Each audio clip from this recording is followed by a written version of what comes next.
오늘 여러분들께 들려드릴 이야기의 주인공은 마지막 15달러를 들고 샌디에고에서 미시간까지 히치하이킹을 했던 한 청년입니다. 90개국 이상에서 17,800개 이상의 매장을 운영하고 35만 명이 넘는 직원들이 일하는 세계 2위의 피자 체인에 성장했습니다. 피자헛에 이어서 세계에서 두 번째로 큰 기업의 연간 매출은 100억 달러를 넘어섰습니다. 하지만 이 거대 기업의 시작은 그 누구도 예상치 못했던 방식으로 이뤄졌습니다. 1937년 미시간 주 디트로이트 근교의 앤 아버에서 태어난 토마스 스티븐 문화안의 어린 시절은 찰스 디킨스의 소설처럼 불행으로 가득했습니다. 겨우 4살이던 크리스마스 이브에 아버지를 잃었고 홀로 남은 어머니는 생계를 위해 간호학교에 다녀야 했습니다. 결국 어머니는 힘든 결정을 내려야 했습니다. 톰과 동생 제임스를 펠리시안 수녀회가 운영하는 고아원에 맡긴 것이죠. 고아원에서의 생활은 어린 톰의 인생에서 깊은 영향을 미쳤습니다. 수녀들의 영향으로 가톨릭 신앙을 갖게 되었고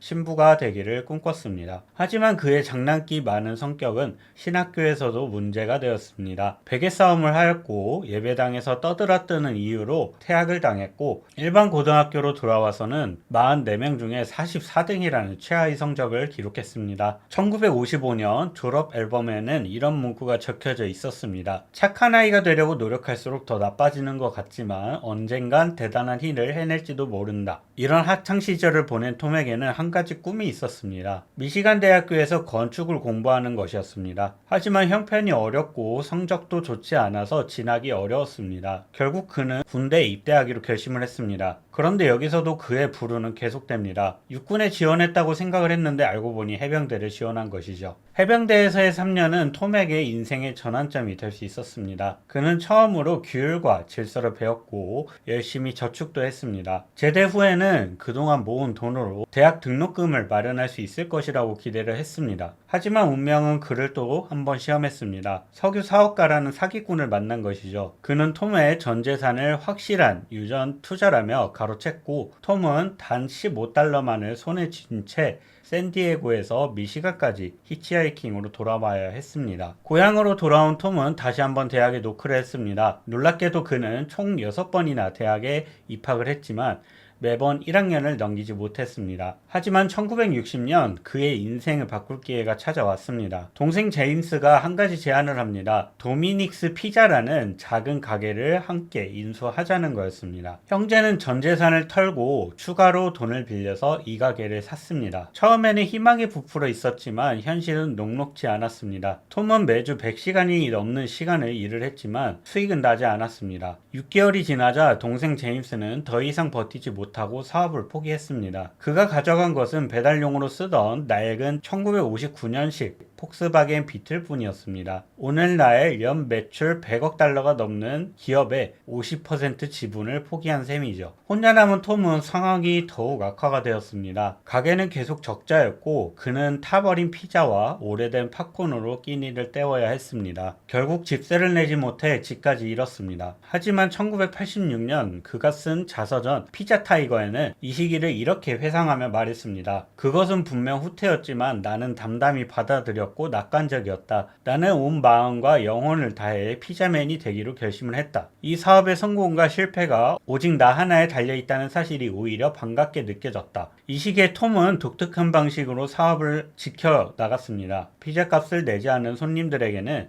경찰을 부르는 대신 직접 찾아가 해결을 했고 주차된 차에서 피자를 훔치는 이들을 잡기 위해 차 뒤에 숨어 기다리기도 했습니다. 고기 분쇄기를 들고 다니며 위협하는 등 극단적인 방법을 써가면서 사업을 지켜나가기도 했고요. 하지만 진정한 전환점은 그의 혁신적인 아이디어에서 시작되었습니다. 당시로서 전례가 없던 무료 배달 서비스를 시작을 한 것이죠. 대학가의 학생들은 이 서비스를 열광적으로 환영을 했고 주문이 폭주하기 시작했습니다. 1965년 그의 가게 이름을 도미노스 피자로 바꾸고 본격적인 확장에 나섰습니다. 톰은 피자 배달이라는 새로운 시장에 개척을 하면서 끊임없이 혁신을 추구했습니다. 피자를 만드는 시간을 초 단위로 줄이기 위해 노력을 했고 재료를 단순화했습니다. 특히 그가 개발한 새로운 피자 박스는 혁신의 대표적인 사례였습니다. 이 박스는 피자를 따뜻하게 유지하면서도 여러 개를 쌓을 수 있어 한 번에 많은 양의 피자 배달이 가능했습니다. 가장 유명한 혁신은 30분 배달 보장제였습니다. 최고의 재료를 사용하지 않더라도 피자가 차갑게 식어 맛이 없어진다면 의미가 없다는 그의 신념에서 시작된 이 정책은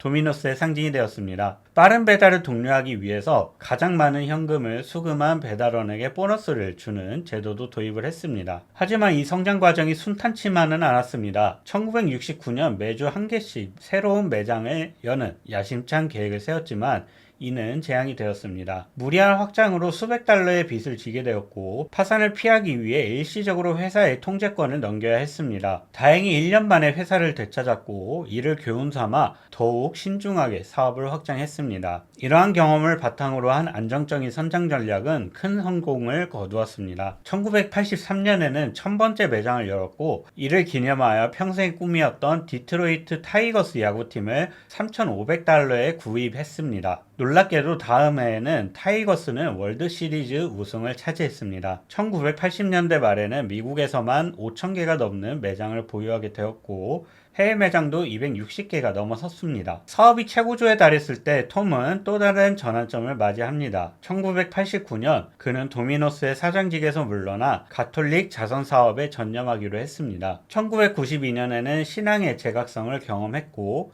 1998년에는 도미노스의 지분 93%를 10억 달러에 매각을 하고 은퇴를 선언했습니다. 그의 새로운 꿈은 교육이었습니다. 아베마리아 대학교를 설립하며 그는 이렇게 말했습니다. 나는 단순한 학위 공장이 아닌 성인을 만드는 공장을 원한다. 그는 대학교가 세상을 변화시킬 수 있다고 믿었고 이를 실현하기 위해서 전 재산을 투자했습니다. 고아원에서 자란 소년, 최하위 성적으로 졸업한 학생, 6번이나 대학에서 실패한 청년, 마지막 15달러를 들고 히치하이킹을 했던 청년. 그가 이룬 성공은 우리에게 한 가지 교훈을 남깁니다. 기회가 문을 두드리지 않는다면 직접 문을 만들어야 한다는 것입니다. 오늘날 도미노스 창업가가 떠난 직후에도 계속해서 성장해 나가고 있습니다. 디지털 주문 시스템을 도입하여 연간 10억 달러가 넘는 온라인 매출을 올리고 있으며 일부 국가에서는 전체 주문의 절반 이상이 온라인으로 이루어지고 있습니다. 톰 모난이 시작한 작은 혁신, 피자 배달이라는 아이디어에서는 이제 전 세계 음식 배달 산업의 초석이 되었습니다.